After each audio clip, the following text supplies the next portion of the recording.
has said he'll veto it.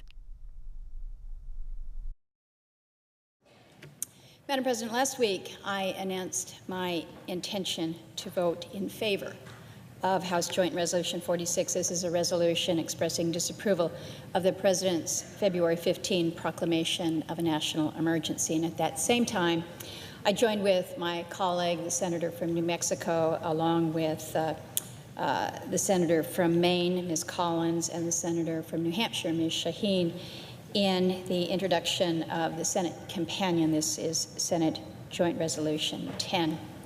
And I wanted to take just a few moments this afternoon and speak to my rationale for not only my statements, but for my support for terminating the national emergency. It is certainly not based on disagreement over the issue of border security on our southern border. I recognize full well, along with, I believe, all of our colleagues here, that the situation on the border is one where the humanitarian issues that face us, the issues that face us with the level of those coming across our borders is not a sustainable situation, and certainly the drugs, the influx of drugs that we're seeing into this community must be addressed. But rather, my concern is really about the institution of the Congress and the constitutional balance of powers that I think are just fundamental to our democracy. It really comes down, in my view, to Article 1 of the Constitution. Article 1, Section 7, Clause 8 states, "No money shall be drawn from the Treasury but in consequence of appropriation." And this provision, along with the necessary and proper clause of Article 1, Section 8, Clause 18, and the taxing and spending clauses, Article 8, Clause 1, are just generally regarded as the basis for the notion that the power to spend resides in the Congress. We say it around here, the power of the purse rests with the Congress. Of all of these three clauses that I have just articulated, the admonition that no money shall be drawn from the Treasury but in consequence of appropriation is probably the clearest expression of the framers' view that the executive has no power to spend money in a manner that is inconsistent with the intentions of the Congress. Justice Story, in his 1883 Commentaries on the Constitution, characterized that clause as an important means of self-protection for the legislative department. And he went on to say, he says, "The legislature has and must have a controlling influence over the executive power, since it holds at its command all of the resources by which the executive could make himself formidable. It possesses the power of the purse of the nation and the property of the people." So again, just very clearly articulating where these lanes of authority, these lanes of jurisdiction reside. This past weekend on Sunday, a local newspaper, the Fairbanks Daily News-Miter, published an editorial. And in that editorial, they argued that our colleagues here in the Senate should vote for the resolution of disapproval. And the article, or the editorial, is entitled, "A Dangerous Course. Congress Shouldn't Cede Power to President in Border Funding Dispute." So, Madam President, I would ask unanimous consent that that editorial be included as part of the record. Without objection. Madam President, in support of that argument outlined in that headline, the News-Miner's editorial board said as following. It said, "Encroachment by one branch on another and the consolidating of power in one branch worried some of the founders as they crafted our system of independent yet interlocking government branches. The Federalist Papers contain references to that concern."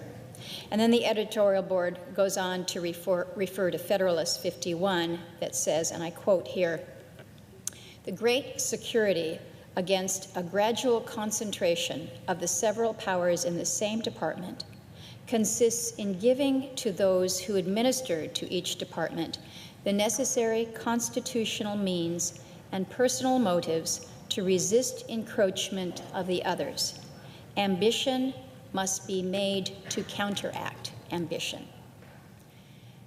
So you translate that into just plain old English, and it basically is Congress is a co-equal branch of government, and as such, Congress should stand up for itself. And that really is the reason, the root of why I have announced my support for this resolution of disapproval. I think it's fair to say that we all have disagreements around here about all sorts of things that are part of the appropriations process.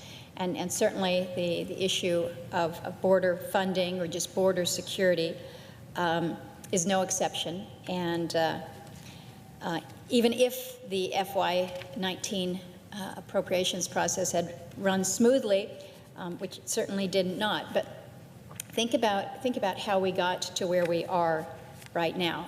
The President submitted his budget last year. He requested money for barriers on the border and other aspects of border security. The request went through the appropriations process. I serve on that subcommittee. In the Senate subcommittee, we advanced out of the committee the President's request, and then after 3 months of continuing resolutions, we ended up the year, last year, the calendar year 18, in a stalemate with the other body. Then in January, control on the other body changes. The stalemate continues until the lengthy negotiations concluded, which allowed both bodies to pass and the President to agree to sign an appropriations package just several weeks ago in February. And that appropriations package, again, that was the result of, I think it's probably fair to say, a great deal of back and forth between the House, the Senate, and the White House. But it was clearly something that did help advance the priorities that the President has outlined with regards to the southern border. And I'm quoting from a White House fact sheet here, where they state that they secured a number of significant legislative victories that further the President's effort to secure the southern border and protect our country. And chief among those victories was the bill providing $1.375 billion for approximately 55 miles of border barrier in highly dangerous and drug smuggling areas in the Rio Grande Valley, where it's desperately needed. So again, quoting that from the White House fact sheet. So we are where we were in February 15, when the administration recognized that significant gains had been made, but I think we all know that the President believes very, very strongly that there is more that should be done, that must be done, and that will be done to address that. And so clearly there was a disagreement between the Congress and the President about how much could be spent on border security in 2019. But I think, in fairness, to say that sticking up for Congress's power of the purse doesn't necessarily mean that that comes at the expense of border security. I believe very strongly we can address the President's concerns, the very, very real and legitimate concerns that need to be addressed, but we don't have to do it at the expense of ceding that authority, ceding that power of the purse, ceding that Article I power that we have here. There are ways that the President can advance his issues and has done so. He certainly has the prerogative to ask for supplemental appropriations. He has asked, he has identified additional funding that is outside of the national emergencies designation or declaration, if you will. He's identified additional funding close to $3 billion from other statutory authorities. These are the authorities under 10 U.S.C. 284B, which is the counter-drug account, counter-drug funds. That will require a level of reprogramming through the appropriating committees, but that can be done outside of the national emergency. And then the other source of funding is the Treasury Forfeiture Fund through the Secretary of the Treasury under 31 U.S.C. 9705. So I think it is clear that there are avenues to enhance the funding opportunities for more to address the situation at the border. The concern that many of us have raised is the designation in this third account, designation of a national emergency that would tap into funds that have already been designated for military construction projects, important construction projects that have been designated around the country. We certainly have many in my state of Alaska. We haven't seen that list that would perhaps outline with greater articulation where the Secretary of Defense might think it would be appropriate to delay some of these projects. But again, I will just remind, these were projects that have perhaps been already delayed because of the Budget Control Act that has been in place for several years. So further delay for many of these projects, I think, would cause most concern. So I come then to the National Emergencies Act. I think there is a recognition that when this was adopted, was put into law, it was initially intended to rein in the President's ability to declare emergencies, but at the same time, it authorized the President to declare national emergencies. It didn't ever clearly define the extent of that power. And so that is an issue that I think we are dealing with right now. Implicit in this grant is the trust that that power would be used sparingly. And I think if you look back over the history, the 59 previous times that these powers have been utilized, you can say, okay, it's been used sparingly. But also explicit is the authority for the Congress to terminate an emergency if the Congress believes that it was imprudently declared. And that is basically where we are here today. Because Congress did not explicitly constrain the President's power to declare an emergency, many of the constitutional scholars, those who are trying to game this out, believe that the President will ultimately prevail in the litigation that we're entirely certain will be seen in the courts. The question really for us to consider in this body is not whether the President could have declared an emergency, but should he have declared.